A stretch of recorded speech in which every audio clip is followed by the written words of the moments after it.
Iya, shalom saudara, selamat berjumpa lagi dengan saya Debbie Basir di dalam Hikmat Kehidupan. Mengapa kita perlu mencari hikmat dalam hidup ini? Karena hikmat adalah takut akan Tuhan yang akan membawa kita kepada jalan kebahagiaan dan rancangan Tuhan yang sempurna. Tanpa hikmat Tuhan, kita akan mengalami banyak malapetaka di hidup ini. Karena itu, kejarlah hikmat agar engkau berbahagia. Baik, kita akan melanjutkan hari ini pembacaan kita sudah sampai di Amsal 23 ayat yang ke-19 sekarang ya. Amsal 23 ayat yang ke-19, hai anakku, dengarkanlah dan jadilah bijak, tunjukkanlah hatimu ke jalan yang benar ya. Hai anakku, dengarkanlah dan jadilah bijak, tunjukkanlah hatimu ke jalan yang benar. Ya, hikmat berseru ya, hai anakku, dengarkanlah dan jadilah bijak. Saudara, menjadi tua itu adalah pasti, tetapi menjadi bijaksana itu adalah pilihan.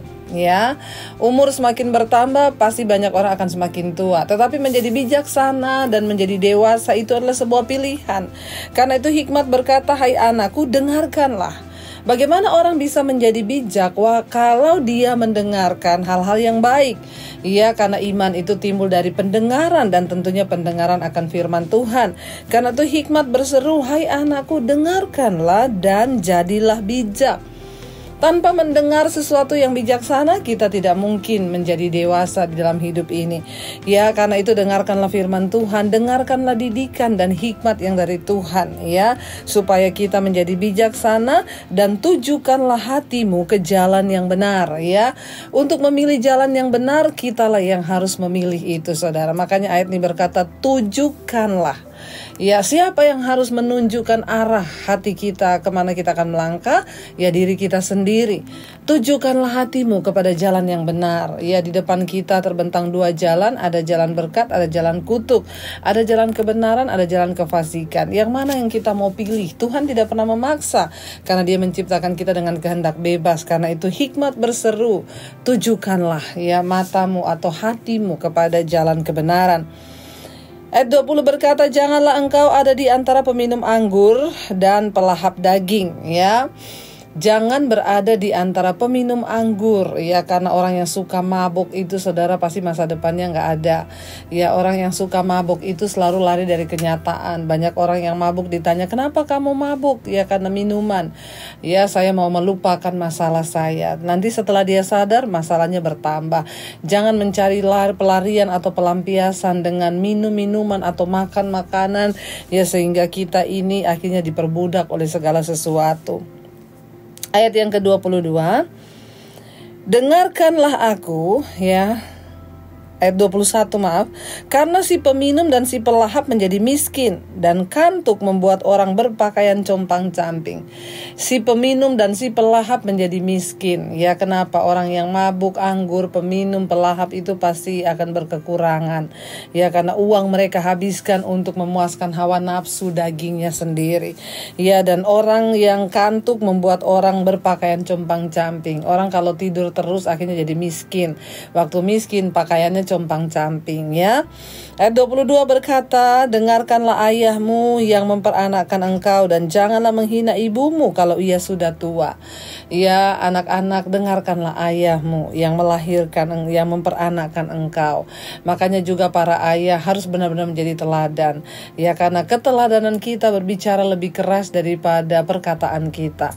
Contoh dan teladan kita itu berbicara lebih keras daripada perkataan kita. Karena itu orang tua, kita wajib menjadi teladan dan contoh buat anak-anak kita. Janganlah menghina ibumu kalau ia sudah tua. Saudara, banyak orang itu yang akhirnya tidak mau mengakui orang tuanya ya, karena sudah tua atau miskin dan lain sebagainya. Tapi firman Tuhan ini berkata, mengajarkan kita, jangan, saudara ya, itu adalah dosa. Ayat 23, belilah kebenaran dan jangan menjualnya. Demikian juga dengan hikmat, didikan dan pengertian. Belilah kebenaran ya. Ada orang yang bertanya, kok kebenaran dibeli? Artinya apa, saudara? Ada harga yang harus kita bayar untuk bisa memperoleh kebenaran. Kebenaran itu tidak datang dengan sendirinya ya. Siapa kebenaran kita? Tuhan. Bagaimana kita bisa memperoleh kebenaran? Waktu kita membangun hubungan dengan Tuhan, waktu kita mendengarkan firman-Nya, saat kita mencari hikmat-Nya, maka kita sedang membeli kebenaran. Ada harga yang harus dibayar. Mungkin mungkin kita harus memberi waktu untuk mencari Tuhan, kita harus memberi waktu untuk berdoa, kita harus memberi waktu untuk mendengarkan khotbah-khotbah, kita harus memberi waktu untuk membaca Alkitab. Itu harga. Ya, kebenaran tidak datang dengan sendirinya. Ya, kebenaran itu harus kita cari, ya. Karena itu firman Tuhan berkata, belilah kebenaran. Ada harga yang harus dibayar untuk mendapatkan kebenaran. Ya, tetapi di sini dikatakan belilah kebenaran dan jangan menjualnya. Demikian juga dengan hikmat, didikan, dan pengertian. Ada banyak orang yang sudah memperoleh kebenaran tetapi akhirnya menjualnya karena jodoh meninggalkan kebenaran. Ya, karena ingin mendapatkan keuntungan atau uang yang berlebih akhirnya meninggalkan kebenaran. Saudara, Tuhan kita itu Tuhan yang melihat hidup kita. Lebih dari segala-galanya, mari kita mencintai kebenaran, saudara. Bahkan kita harus rela kehilangan apapun demi kebenaran. Kenapa? Karena Tuhan sanggup ya melimpahkan berkatnya bagi orang-orang yang mencintai kebenaran dan hikmat dan juga didikan pengertian. Ayat 24, ayah seorang yang benar akan bersorak-sorai, yang memperanakkan orang-orang yang bijak akan bersuka cita karena dia. Iya, apa yang membuat orang tua bangga dengan anak-anaknya ketika anak-anaknya hidup bijaksana? Mau sekaya apapun anak itu, kalau dia hidup tidak bijaksana, ya rumah tangganya berantakan, hati orang tua itu pasti sedih. Apa yang menyenangkan ayah itu ketika anak itu hidup dalam bijaksana. Karena itu para orang tua, ayah, kalau engkau ingin melihat anak-anakmu hidup di dalam takut Tuhan, maka engkau harus menjadi contoh dan teladan. Demikian juga anak-anak, kalau engkau ingin membahagiakan orang tuamu hari-hari ini, tidak ada cara lain selain engkau hiduplah bijaksana.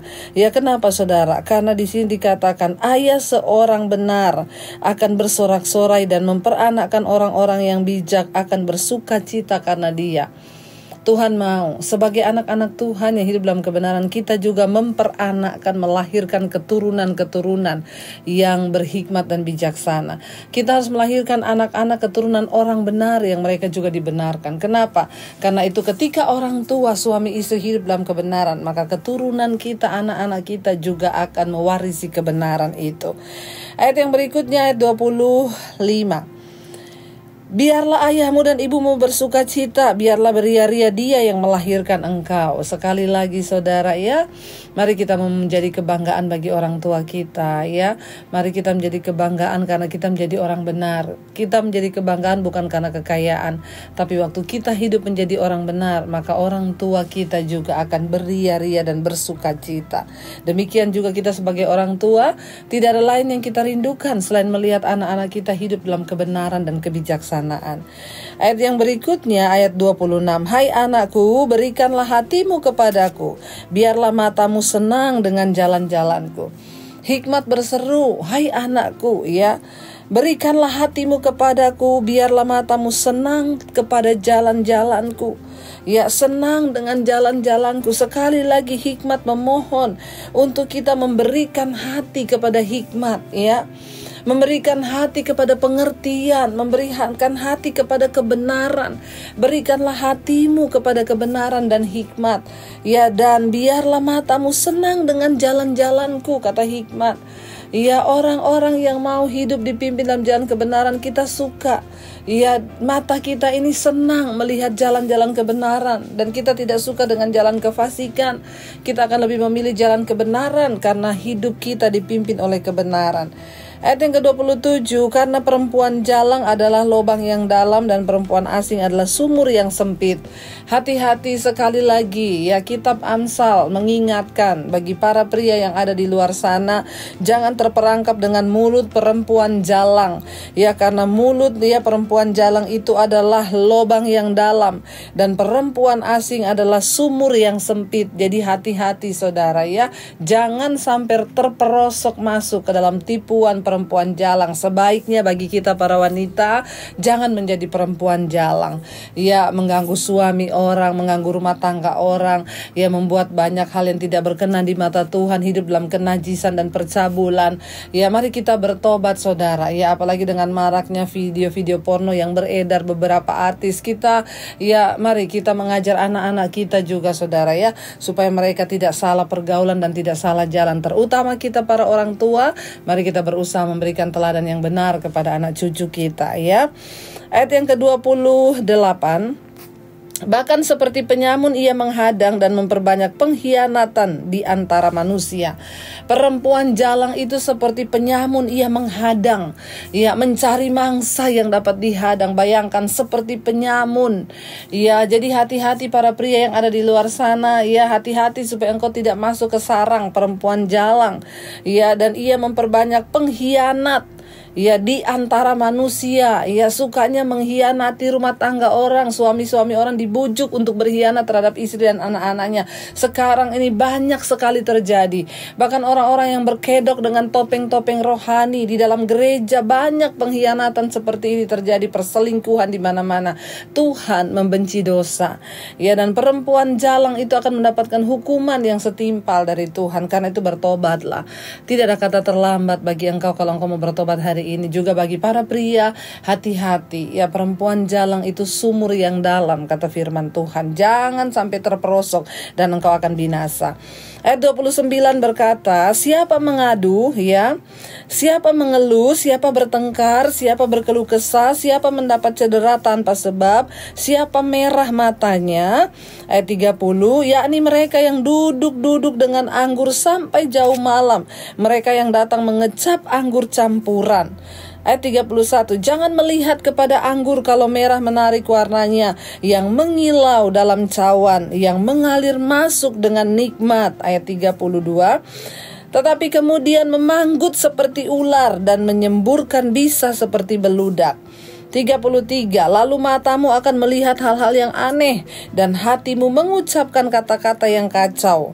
Ayat 34, engkau seperti orang di tengah ombak laut, seperti orang di atas tiang kapal. Ayat 35, engkau akan berkata, orang memukul aku tetapi aku tidak merasa sakit, orang memalu aku tetapi tidak kurasa. Bilakah aku siuman? Saudara, anggur merah nikmat, warnanya sangat menggoda, tetapi orang terhuyung-huyung dan mabok. Kalau sudah mabok maka kata-katanya itu tidak beraturan.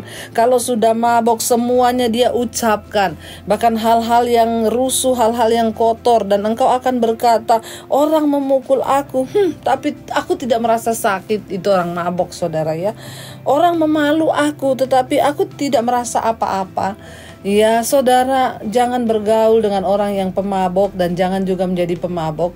Saya sudah melihat, ya, ini firman Tuhan berkata, siapa yang berkelahi, siapa mengeluh, siapa bertengkar, siapa berkeluh kesah, siapa mendapat cedera tanpa sebab, yaitu mereka yang merah matanya, yang duduk-duduk sampai jauh malam dan bergaul dengan anggur. Saya sudah melihat, bahkan banyak teman-teman sekolah saya dulu meninggal dia dengan tragis karena minuman yang dioplos, ya. Minuman yang memabukkan, minuman oplosan. Tuhan tidak mau, saudara, kita sebagai anak-anak Tuhan tenggelam di dalam, ya, hawa nafsu dan anggur yang memabukkan, tenggelam dalam kecemaran dan kenajisan dengan perempuan jalang. Mari kita tinggalkan semua ini.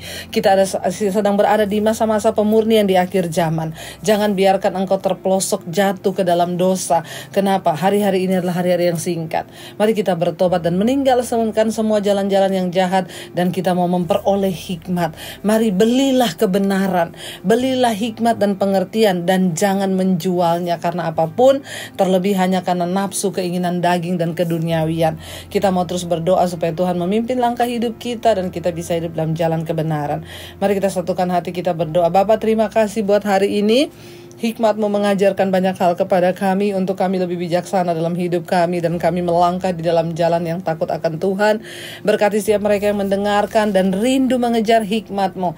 Kami akan memperoleh pengertian dan kebenaran, dan kami tidak ingin menjualnya, Bapa. Berkati setiap mereka yang merindukan memiliki hikmat. Lindungi jalan kami dengan hikmat-Mu, supaya di waktu-waktu yang pendek di usia kami di bumi ini, kami boleh menikmati rancangan kebahagiaan bersama dengan Tuhan, karena kami hidup dipimpin oleh hikmat Tuhan. Terima kasih Bapa.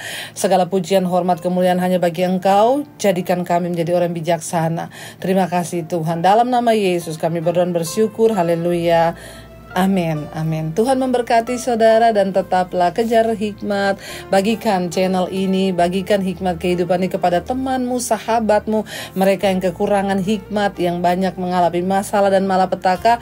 Bagikan saudara. Dengan cara demikian engkau sudah menyelamatkan jiwa-jiwa. Shalom dan Tuhan memberkati. Jika Anda diberkati dengan channel saya, jangan lupa tekan tombol subscribe.